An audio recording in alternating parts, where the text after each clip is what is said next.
Morning 6:49 చూసేసరికి ఎంత happy అయినా, అలాంటిది ఆఫ్టర్నూన్ వరకు 6:60 అయ్యారు. I'm thankful and grateful to each one of you for subscribing to my channel. And morning ఇంకా 650 సబ్స్క్రైబర్స్ అయ్యేసరికి ఒక చిన్న పార్టీ అని అనుకొని చికెన్ బిర్యానీని ఎంజాయ్ చేస్తున్నాను అనమాట. అండ్ డ్రాప్ చేయడానికి ఎవరు లేకపోయేసరికి నేనే మెల్ల నడుచుకుంటూ పోయినా అనమాట. ఒక హాఫ్ అన్ అవర్ ముందే స్టార్ట్ అయిపోయినా, ఎందుకంటే చాలా దూరం ఉంటుంది అనమాట నోడల్ పాయింట్. ఇంకో 10 minutes అలా క్యాబ్కి వెయిట్ చేసేసి ఇంకా ఆఫీస్కి అయితే వచ్చేసిన. అండ్ ఆఫీస్కి రాగానే ఇంత వార్మ్ హగ్స్ నాకు ఉంటుంది, ప్లీజ్ ఏమనుకోకండి ఇలా చూసి. అండ్ మా ఫ్రెండ్ టిఫిన్ బాక్స్ మర్చిపోయిందంట, ఫేస్ చూపియానంటే సిగ్గుతో దాచుకుంటుంది. అండ్ ఇంకా అన్న వాళ్ళు లంచ్ చేయలేదు అని అంటే నన్ను కూడా తీసుకొని పోయారు. అండ్ అన్న సలాడ్ తీసుకుంటే ఇట్లా చిప్స్ తిను అన్న, ట్రై చేయు అని అంటే నిజంగానే ట్రై చేసిండు. టేస్ట్ ఎలా ఉంది అని అంటే వీడియో కోసం చాలా బాగుంది అన్నాడు, కానీ నిజంగా చెప్పాలంటే అస్సలు బాగాలేదనంట.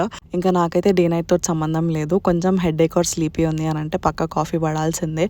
అండ్ ఇక్కడైతే వాళ్ళు తింటున్నప్పుడు నేనైతే కాఫీ తాగుతున్నా. అండ్ వీళ్ళకి సలాడ్ తినమంటే పైన వాళ్ళకి నచ్చినవి మాత్రమే తినేస్తున్నారు. ఇంకా ఫైనలీ మా ఫ్రెండ్కి అయితే టిఫిన్ బాక్స్ దొరికింది. అంతే వీడియో, బాయ్.